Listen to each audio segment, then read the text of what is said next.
Let's see here. So that's, you said Mayor Jasted? Mayor Jasted, yeah, Henry Jasted. And he authorized the fire truck to go to the hacienda when there was a fire. Yeah, 1938. Wow.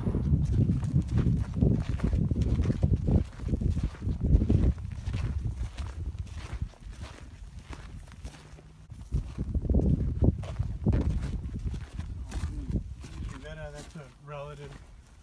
Ruelas is a relative. Antonio Gallego, that's my great.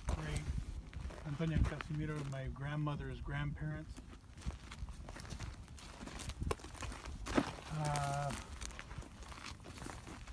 These are relatives of my grandmother's Gallegos. Casimiro Gallego was my grandmother's father. Or no, not my grandmother's father, grandmother's uncle.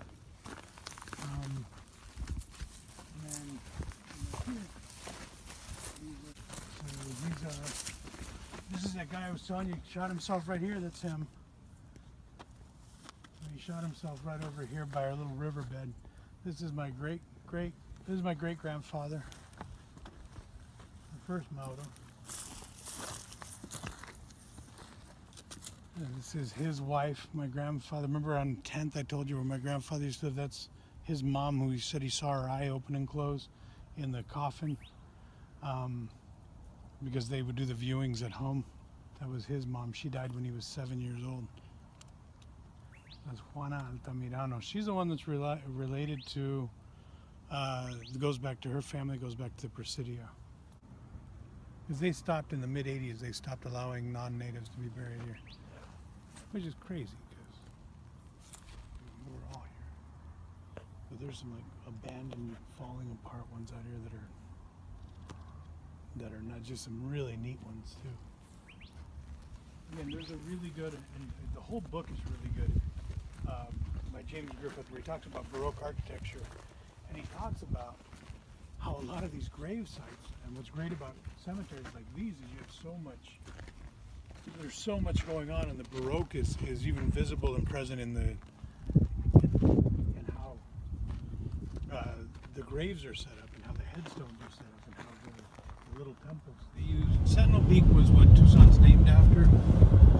They believe it was probably a mountain and instead of Tumamokil, because of the black basalt. They called it Chukshon, which is black base. So because of the black basalt rock that's at the bottom, it looked like it had a black base. Hiram Stevens wound up fell on bad times.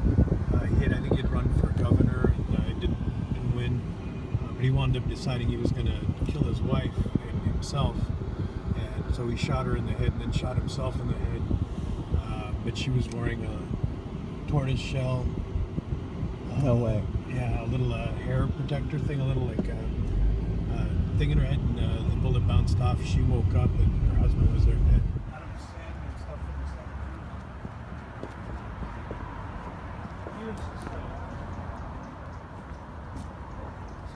Born in Colorado, he was in World War I. He lay critically injured on a forgotten battlefield.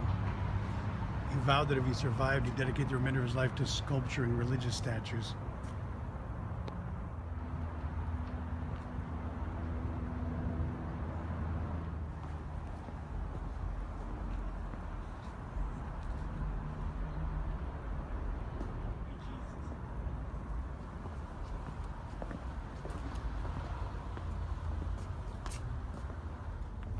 That's what I love about sculpture. If you really pay attention, you can see stories. Yeah, like I'll show you I love the horse statues, whether the foot is up or not, Yeah. what direction they're facing. Same thing, yep. Yeah. Moved the Presidio from Tubac. It wasn't a super secure place, so they were vulnerable to attack. And they decided to move up to Tucson. There was a community of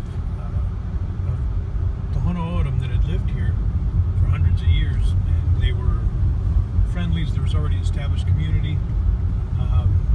In like 1772, they had established, Kino came by in 1692 and established San Javier. One of the satellite missions of San Javier was the was this little community down here at the base of it. This was the little community that was out here.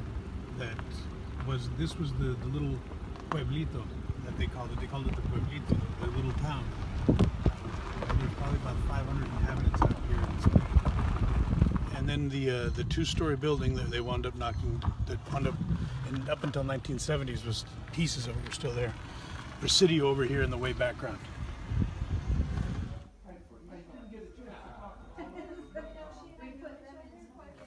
We're about to try to finish a commercial kitchen.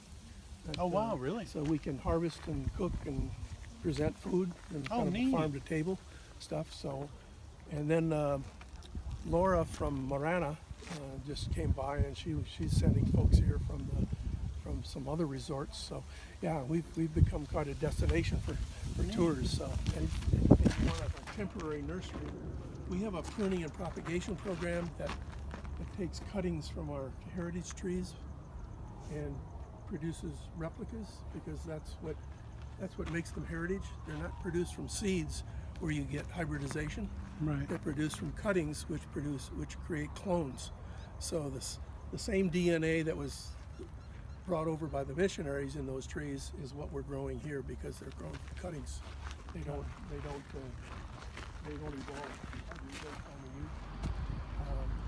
This fruit is, I think, the second fruiting from this year, which is another unusual. Had a long growing season. I was surprised. I was in Honeybee Canyon, and there's so many barrel cactus that are flowering. Blossoming. They're blossoming Yeah. right now. Oh, really? Yeah. Yep. Very unusual. What is that? That's jojoba? What is That's it? a jojoba. But the hohokam perfected in many ways how to deal with agaves. First of all, they're a very productive plant. The leaves, when cut off, can be smashed up and loosen the fibers, and they can be softened and woven into fabrics and ropes and things. But when you cut all the leaves off, then you come down to the heart of it, and that's called the piña, and that can be roasted, and it creates a very caramelized sugar exterior and a mushy kind of almost artichoke consistency food. And the hohokam, very ancient people, used the agave for ceremonial purposes, where they gathered these tribes from as far away as the Four Corners area and down into Mexico, because you find evidence up on A Mountain and Tumamoc of pottery from all of those different cultures that would come here. And they harvested, they grew agaves. They grew them in these little slopes where they built rock trincheras to stop the flow of the water. And then they surrounded it with rock mulch. So you have on Tumamoc Hill the remnants of hohokam garden, prehistoric hohokam gardens. Neat. They're still out there, huh? Yep. And then they dig roasting pits that sometimes were 10 feet across in bowl shape and maybe 4 feet deep, lined with rocks. And they take the piñas and put them in there on top of the hot coals, cover them up with dirt and leave them there for several days and roast them. That's how you get the sugar caramelized. So what the hohokam really perfected, though, was, you see the stalk that comes up, when there's a dead one there. Those stalks, this one will produce a stalk probably in a couple of years. And it grows sometimes 4 to 6 inches a day. I mean, and the stalk can be anywhere from that big around to that big around. And the energy used to produce that growth, it's called bolting, actually, because it bolts up so fast. Where does a plant get that kind of energy? What chemical does the plant use? Sugar. Exactly. The sugar is stored at the base of those leaves. And so what the hohokam discovered is, when they first see that thing begin to bolt, they cut it off. Oh, I see. They stop that from using all that energy for that bolting. Oh, neat. And then they harvest it. Huh. And they cut off the leaves, save them because that can be made into fiber, and then they take the piñas and they roast them in a roasting pit. And they sometimes take dozens of those piñas in these big roasting pits for large-scale ceremonial purposes. The nice thing about roasted agave is you can eat it fresh. It's got that caramelized sugar coating because of the baking, and it's got a good fleshy taste to it. The nice thing about it is if you let it harden in the sun, the caramelized sugar creates a coating that preserves the food inside, so it can be stored for future use. Oh, wow. Also can be, this juice can be squeezed out, and the hohokam fermented it, and you They got could use it as alcohol. pulque. Yeah. Now, it wasn't until the Europeans came, although there's some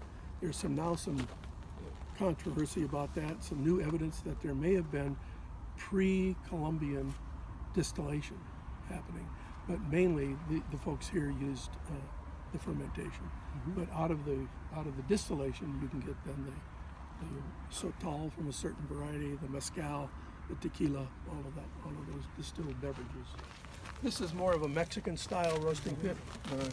As a cylindrical, it's not the dish shaped and relatively small, but we've roasted about 6 or 7 piñas in there at a time, and we're now part of the annual Agave Fest in the city of Tucson. Come on, I need to go to that next time. Yeah, well, we host part of that when we do the agave roasting. Since we had all those Chinese here, they came here to grow food. So in this part of the garden, we'll pretty much mimic what is grown in the Mexican garden, because Tucson was a Mexican village, and so they grew food for the Mexicans in their front yards.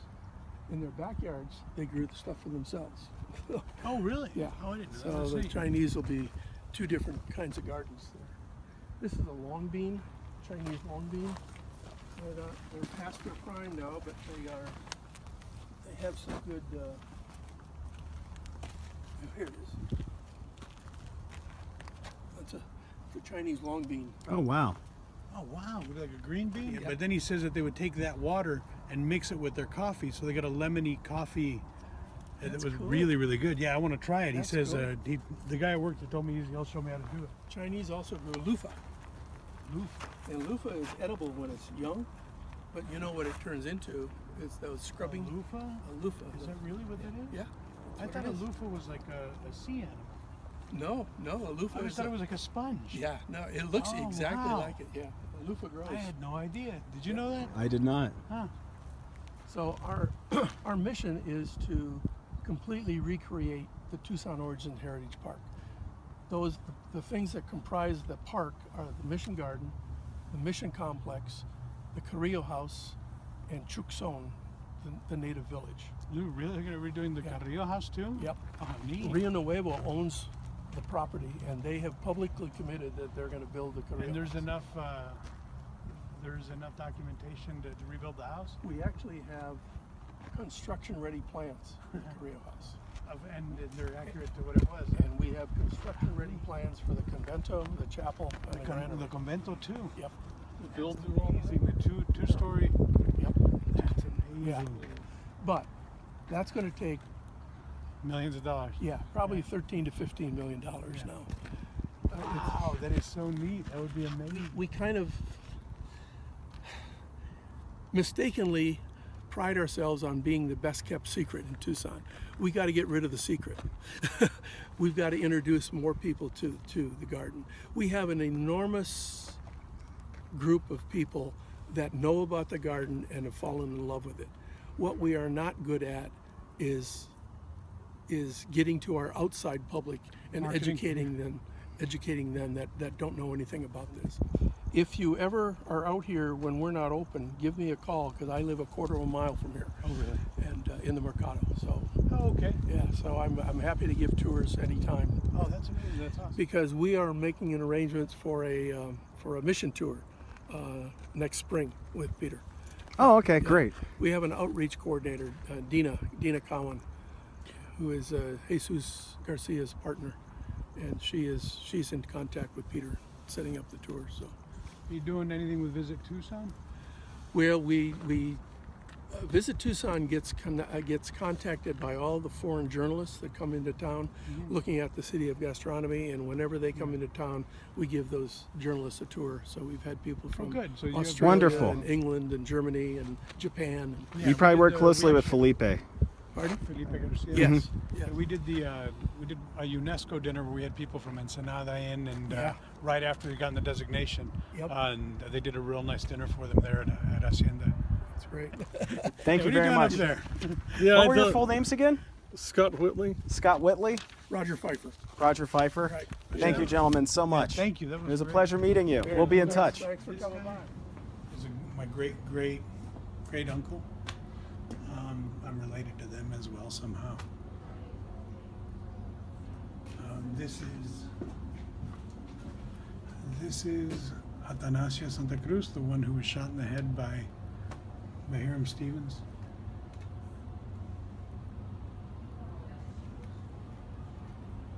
So, Guadalupe was fearful of the arrivals in 1856, but after being assured that they would not harm her family, decided to remain in the community. She negotiated the marriage of both girls to Anglo-American men.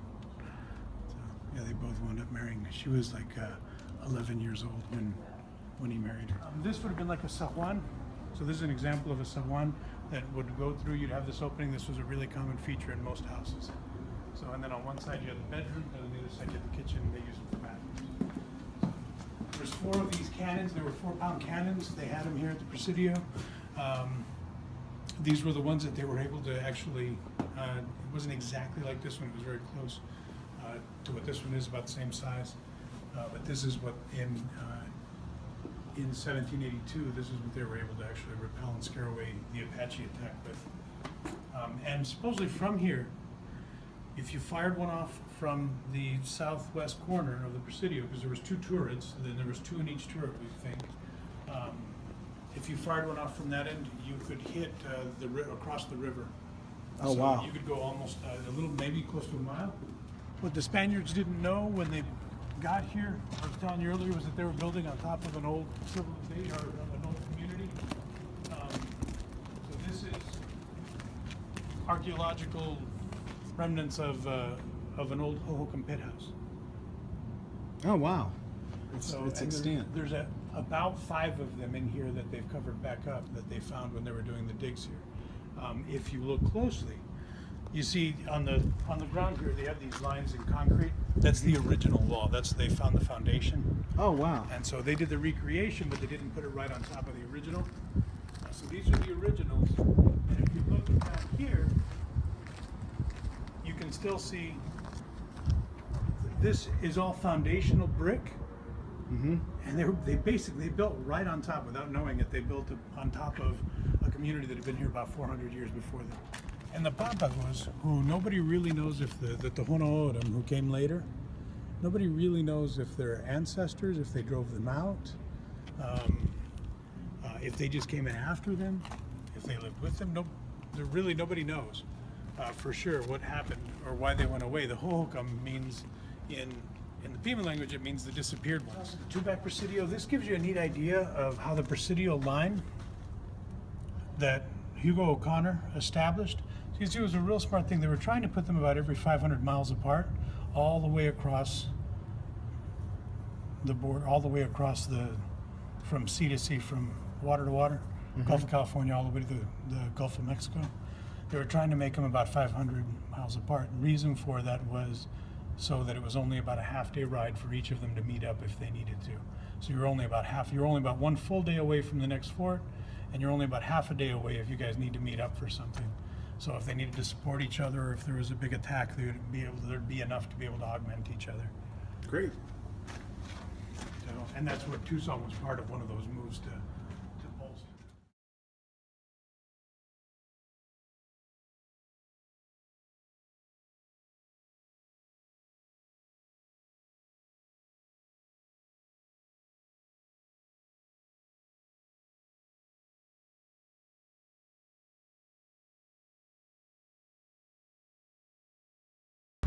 So was my grandmother. So was my grandmother's sisters. A lot of family born in this house. There was a midwife that lived there. And then right across the street from here, you had Jerry Lee Ho's market, Chinese market that was.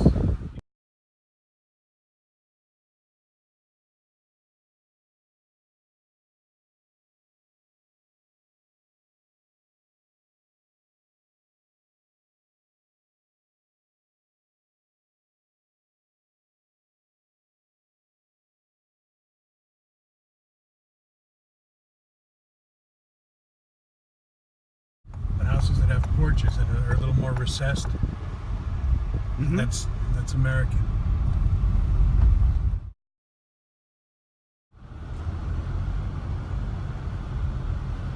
But this was called the hole because this is where the floodplain began. So you can see how it sinks in. The land feature is still there. So this is a big hole, and it's called Barrio Earthquake.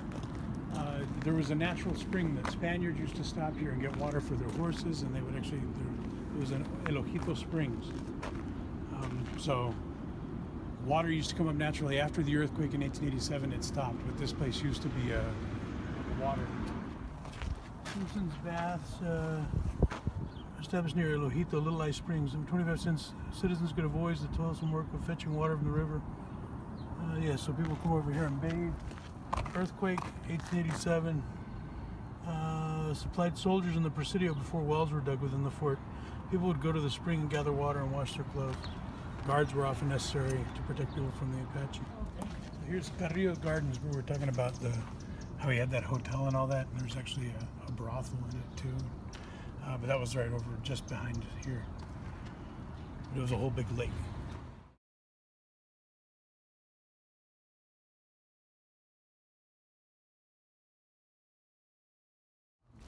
But this is hugely a landmark. People go and they write little notes asking for petitions, and they put them inside the cracks of the wall, and they'll light a candle. And then whatever you want to happen happens. Just like that? Just like that. And all this that looks wet is all wax.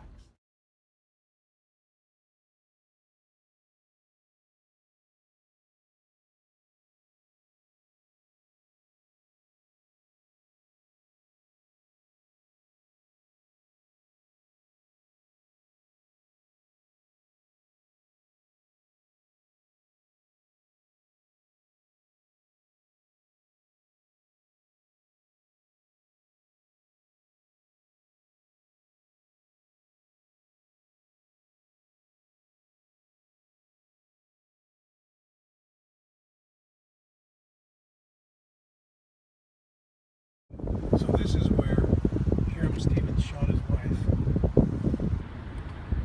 That's the Oh, with the tortoise. with the tortoise shell on her head. And that Cafe a la Carte is a really good little place. We should go there now.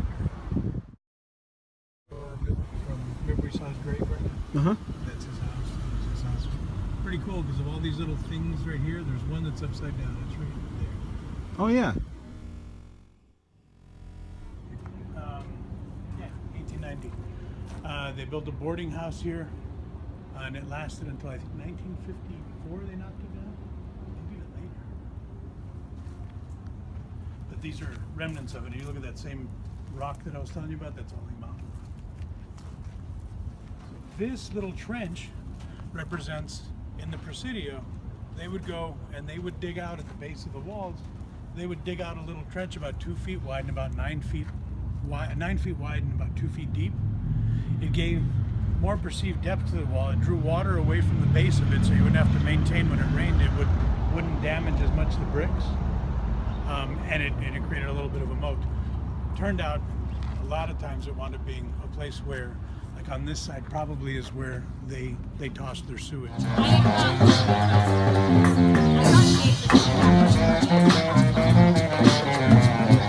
whole life, this was a church we went to. Really? I would come here every Sunday for church. Yeah, this was my grandparents' church because my great-grandfather is buried right here. My grandfather grew up here. They did business with the Papados. My great-grandfather, Barbara, Catherine, Cecilia, and Lucy. And both Catherine and Cecilia had their heads cut off supposedly from Apache raids. Oh, wow. They tied up their heads and pulled them off. I would never even notice that unless you But I mean, even the estipetes, these things here, there's a whole thing to them. The way all of this goes up, you can see here's the dog and the cat. There's a dog up in this little thing, or a cat and a mouse. Up on top, you see a little curly Q thing. Uh-huh. There's a little cat in one of them, a little mouse in another one. Nobody has any idea what it really means, but it became a local thing where that once the cat got the mouse, the end of the world would happen. But a lot of people think that was just made up for tourists. But it there is nothing there.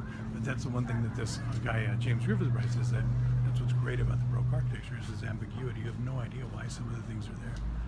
So these things, the painting, which give movement and dynamic.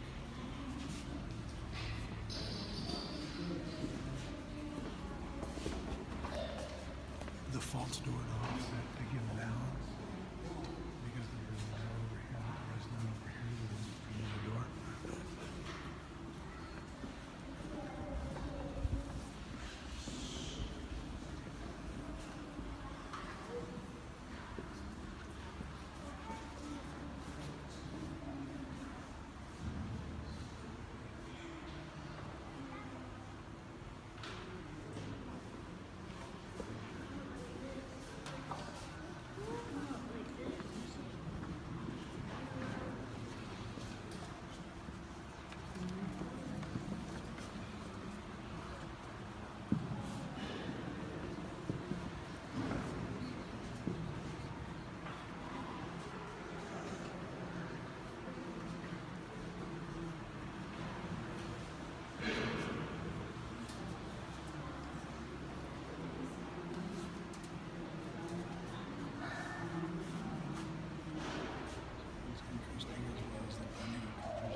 There's incredible ambiguity. Nobody really knows which thing it is.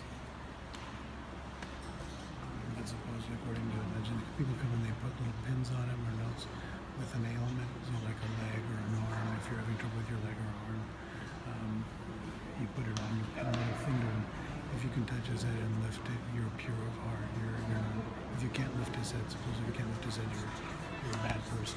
You see God the Father up at the very top? I think next to him is Cain and Abel, and you go down and you have the Virgin Mother, the Immaculate Mother, held up by little cherubs, and then you have San Francisco here, and then Jesus. Off to the side, 4 of the apostles, and you can look at scallop shape, and it represents Santiago Compostela, which represents Spain, the power, the conversion of Catholicism, the whole conquest of conversion of people to Catholicism. And again, over here you got the door. No door, but they painted one for balance and symmetry. There's so many little things in here that you wouldn't even notice.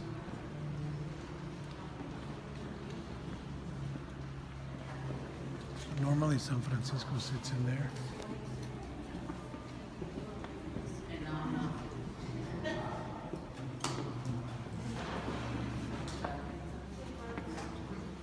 I'm not sure why they have them out. My grandfather would always leave money in there. In fact, my 50th wedding anniversary for my grandparents, I just found it on video, is right here. They got remarried their 50th anniversary in here. But just the detail and all the, I mean, look at that. Isn't that amazing?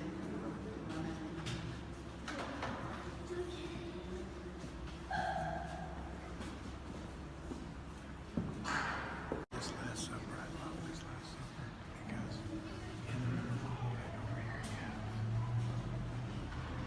that guy. Down here.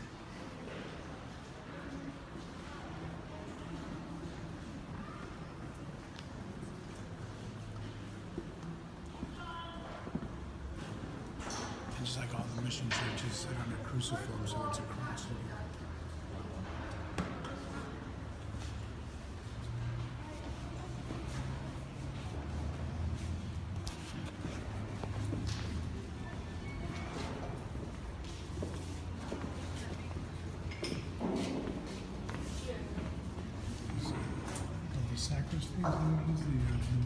somebody.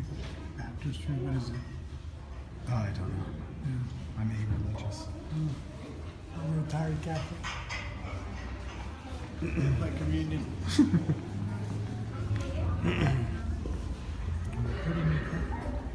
Super quick. No, that's great. No, it's great to study the primitive, why the primitive still inhabited us.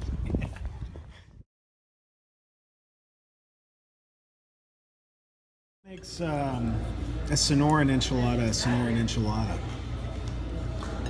So instead of it being rolled tortillas,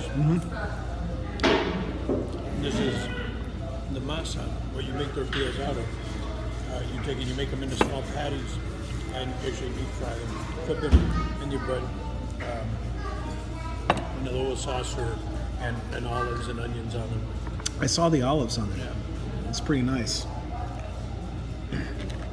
that's the big difference. So how long has this restaurant been here? 1949, I want to say 1952, Wow. something like that. So, over 50 years. Absolutely delicious, man. It's having a good, really good.